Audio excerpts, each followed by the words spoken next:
You're listening to Milwaukee Mafia, your podcast dose of Wisconsin Mafia and true crime history. Hey everybody, welcome back to another episode of the Milwaukee Mafia podcast. I'm Eric. I'm Gavin. And Gavin, we're back again. What are we talking about today? We got a mafia, man. We got a mafia one. And he says it's short, so it is really short, and this is like record short. So everyone, I'm sorry if you like our 45-minute episodes, because I don't think this will be. This one isn't going to work out unless Eric asks just a ridiculously stupid amount of questions. Yeah, this is a really small one because the incident involved is very short, but I figured it was necessary to do it because it introduces a character who needs to be introduced. Being that he's going to come up a lot in the future? He will come up. Yeah, he will Okay. come up. All right. So I'm calling this episode Joe Enea and the Friendly Dancers.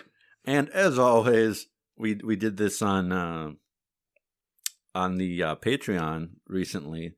I have to apologize and say Enea is the name that I'm going to butcher the most because it's probably not said the way that I say it, but that's how I'm going to say it. And you can hate mail me all you want and try to correct me, and eventually I'll say it the right way. But I'm going to say Enea, which is E-N-E-A. So everyone at home is like, no, why? You're not even close. Where are you getting that from? But I don't know, man. It sounds pretty convincing to me, but I am not Italian at all. So yeah, I'm not. I am also I'm sure not people with Italian descent are like, yeah, no, that's. I am not Italian at all either. And as I constantly have to explain to people, I learn through reading, and when you learn through reading, you pronounce things wrong. When in an FBI file, when you read a name, they do not put in parentheses how the proper way to pronounce it is. Sorry. Not usually. Sometimes they do. Huh? No. They never purposely do it, but sometimes you'll kind of figure it out because they'll spell it wrong. Oh,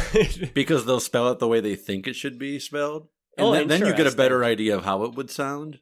So we got Joe. I was going to say Joe, so I don't butcher his name every time. The first time Joe comes to the public's attention is in September 1962. For the most minor of offenses. But first, let's get a little bit of background on him. Joseph Frank Enea was born December 16th, 1931 to Jack Enea and Jenny Carboni. Jack was a prominent mobster as well as other members of his family. He was a brother-in-law to Andrew DeSalvo, the man who sponsored Frank Bellstreet for Mafia membership. As far as I know, Joe, the son, had no juvenile record. He was picked up in December 1953 and transported to Watertown for writing bad checks. Why was he writing bad checks in Watertown? I don't know. What came of this, I don't know. I'm sure it wasn't much. Probably around this time is when he married Frances Legelbo, who was the half-sister of mobster pimp Frank Legelbo, who we haven't mentioned in a while now, but he was on a lot of our early episodes. I have no direct evidence of this, but given how close the Enea and Legelbo families were, I have to wonder if this was an arranged marriage. It could just be they grew up together and, they were high school sweethearts. Could be. But it was still fairly common at this time for there to be arranged marriages in the Italian community, and especially in the mob. Okay. So that was one of my questions. So it's both an Italian thing and a mob thing? Yes. Okay. Yes. I mean, I have instances as late as the 1960s where people are still having their spouse chosen for them, which is bizarre, but it's just a cultural thing. Mm-hmm. November 29th, 1955, Jack Enea, the father, was murdered and dumped in a ditch in Waukesha County. We just covered this on the Patreon.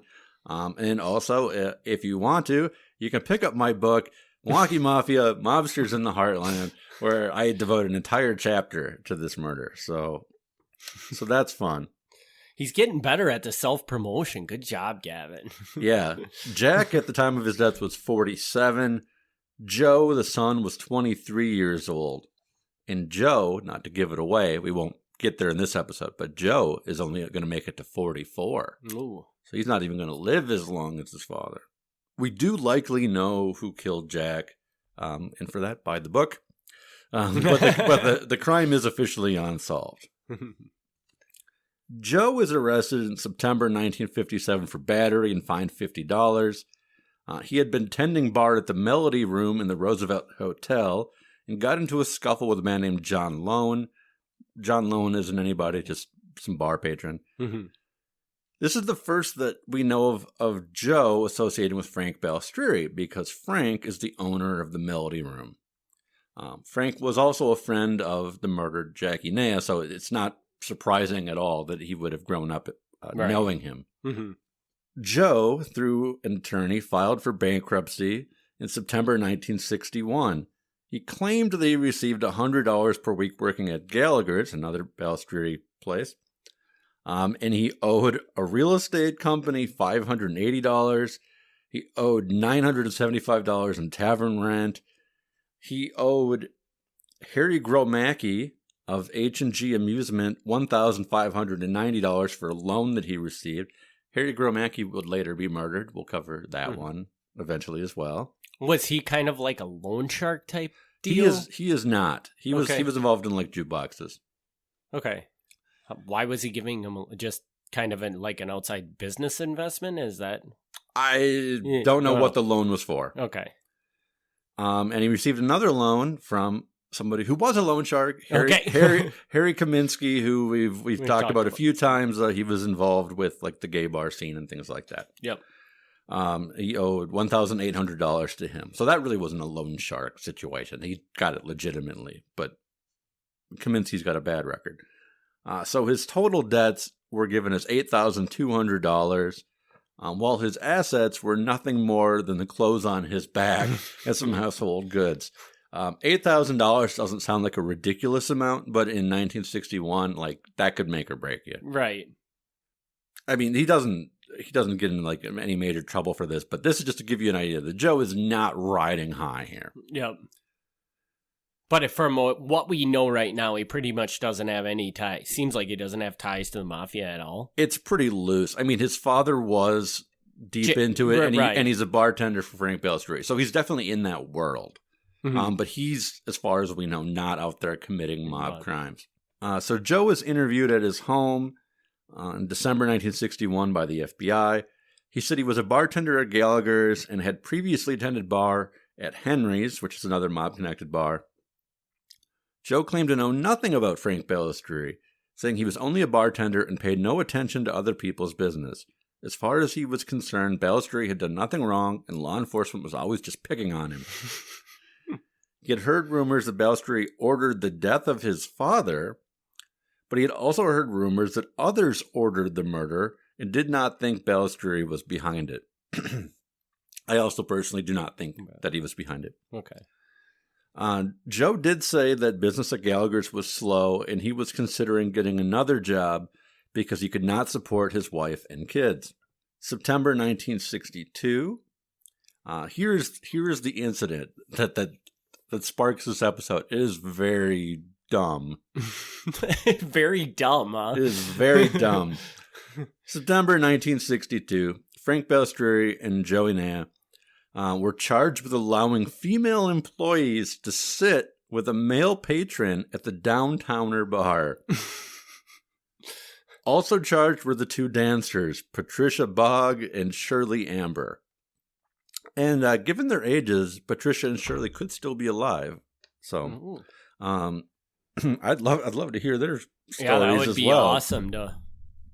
So basically, I'm taking this as being one of these things where the girls would just go and sit by somebody and like they would buy it, the quote unquote a girl a drink, and that was just kind of the fee for the girl sitting by them, and then is that kind of what that's basically exactly right? Okay, yeah.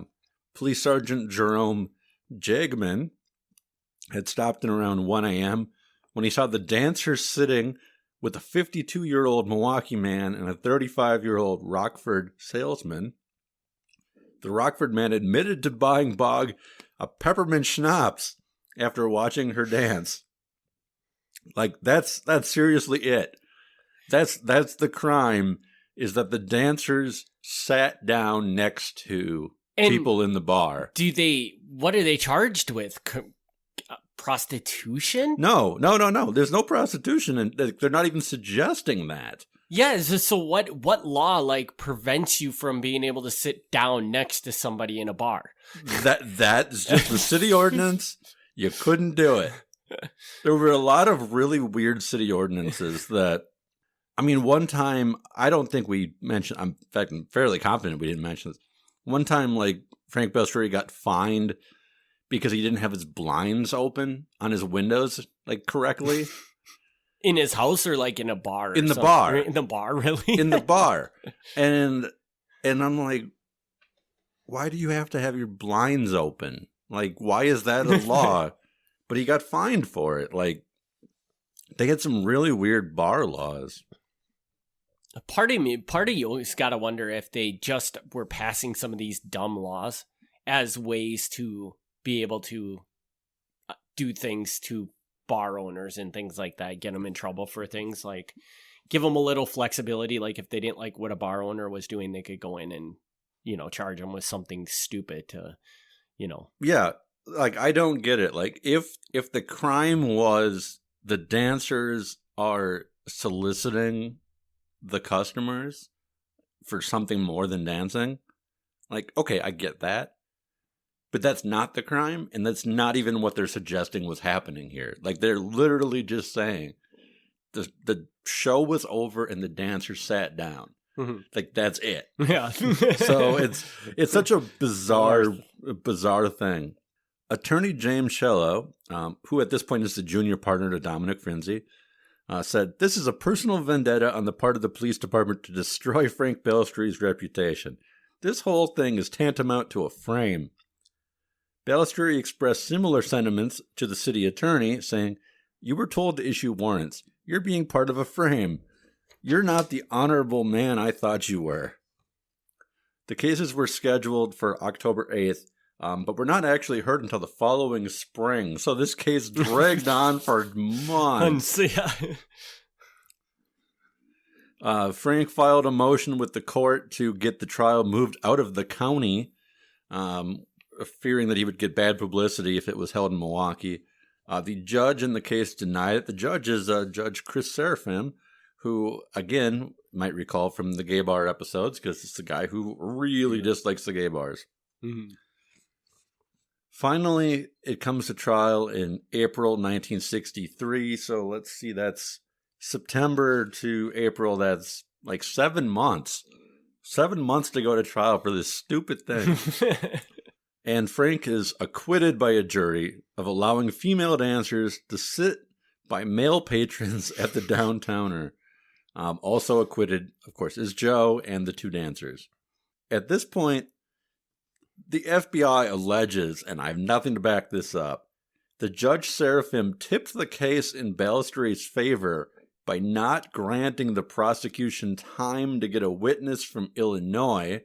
This is presumably the male patron from Rockford, I'm guessing. Mm-hmm. The jury deliberated for 2 whole hours. The prosecutor also alleged that he was threatened twice during the trial. Once by a spectator, whose name is in the record, but it's redacted, so I don't know who it is, mm-hmm. Who said, "You won't be around to see the end of this case."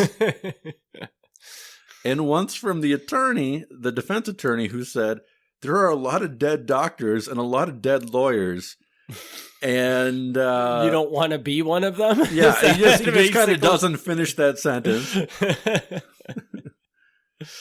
The district attorney declined to investigate these alleged threats, believing that at no point was the prosecutor in any real danger, so it wasn't worth looking into. A police inspector questioned a dozen courtroom spectators, and none of them said they had heard any of these things being said. So they weren't going to look into it any further. I don't know if this stuff was said. And personally, like, this seems ridiculous to me. To, like, threaten somebody over this thing that's probably, like, a small fine.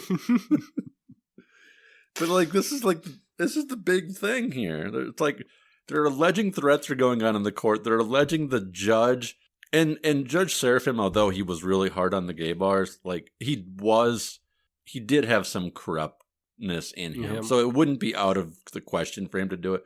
But it's like, is it really tipping the case by not giving the prosecution time to get the Rockford guy in? They had 7 months. Yeah. Like, if you can't show up on that day, like, it's not like they really, like, didn't have the time to notify him or anything.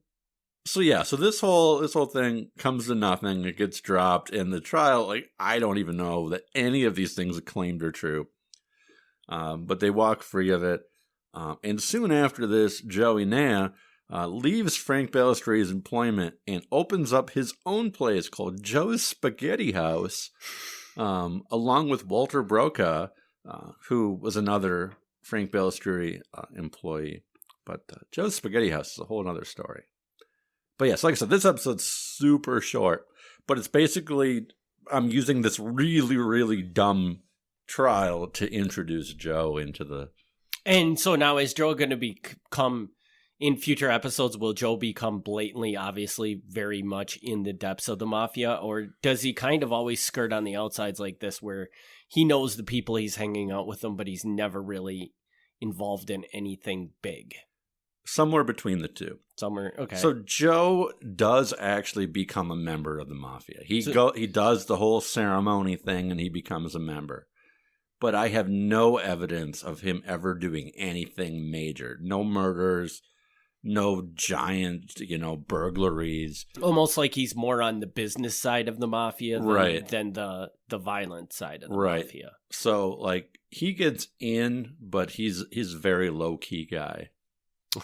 This is just a funny story because it's just like what an odd thing to charge to bring against them. And I can't even believe...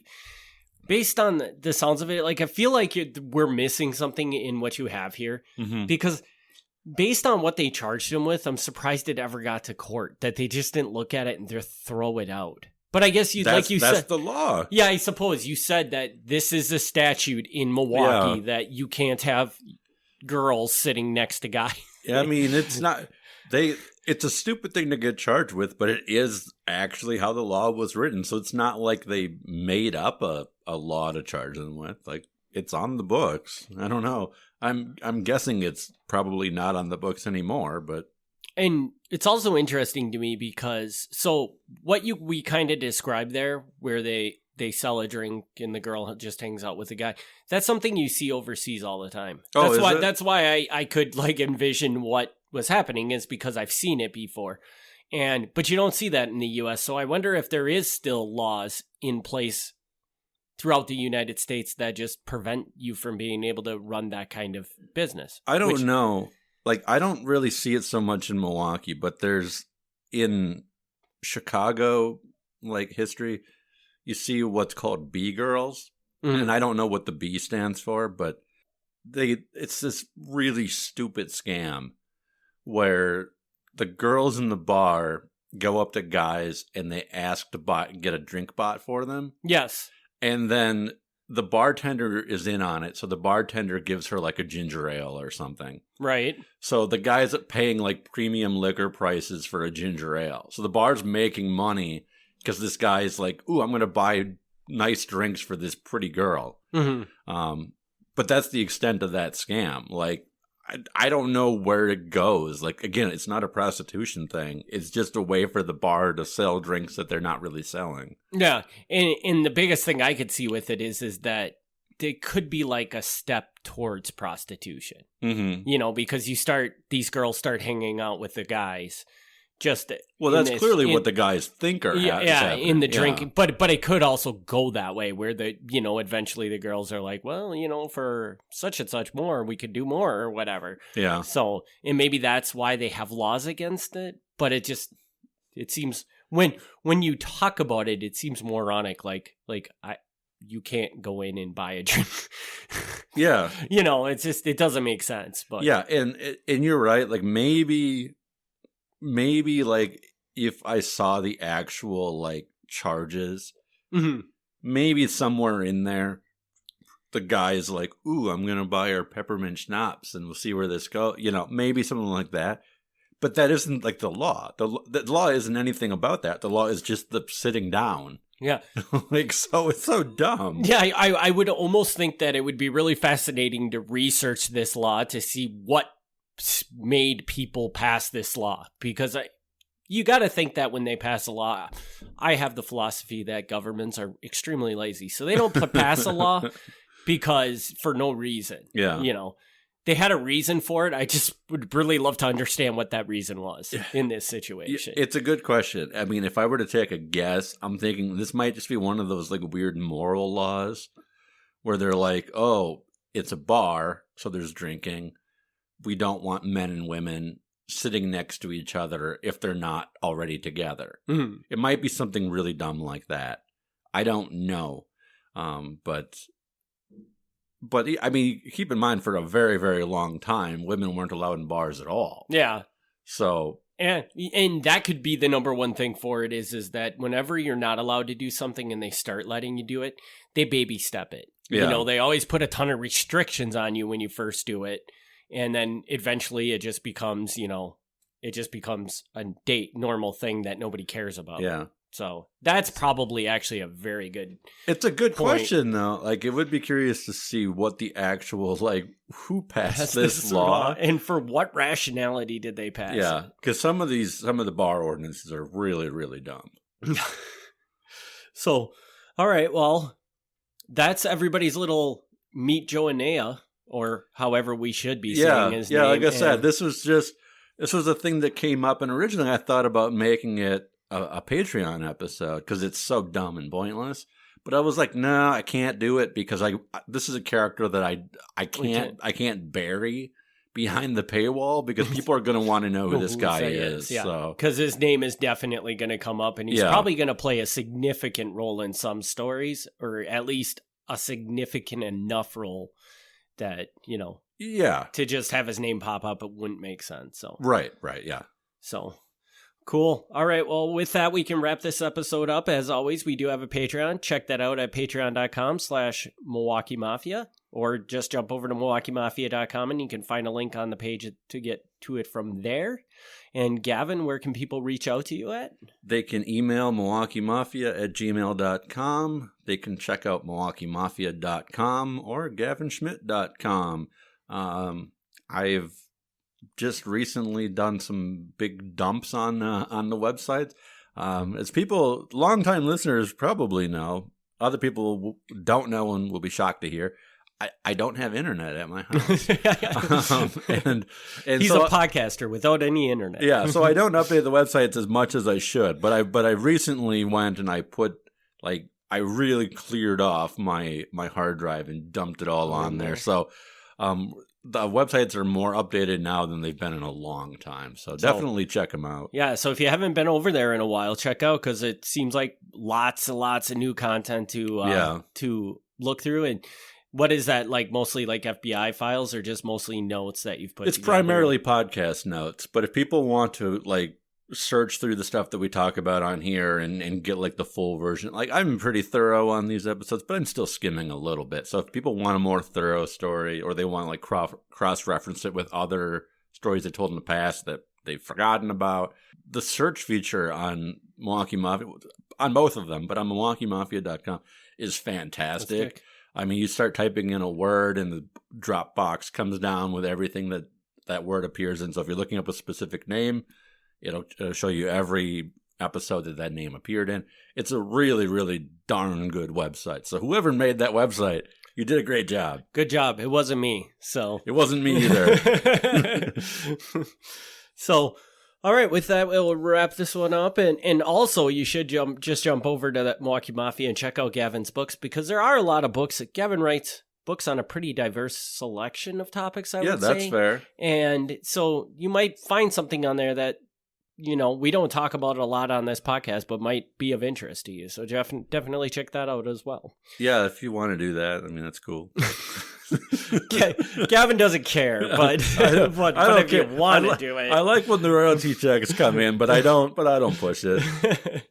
So, all right, well, we'll see everybody next week for a Patreon, and in 2 weeks with a regular Mafia episode. Yeah. Thanks everybody for tuning in. Thank you. Thanks for tuning in to the Milwaukee Mafia podcast. Join us next time for another look back at Wisconsin Mafia and true crime history.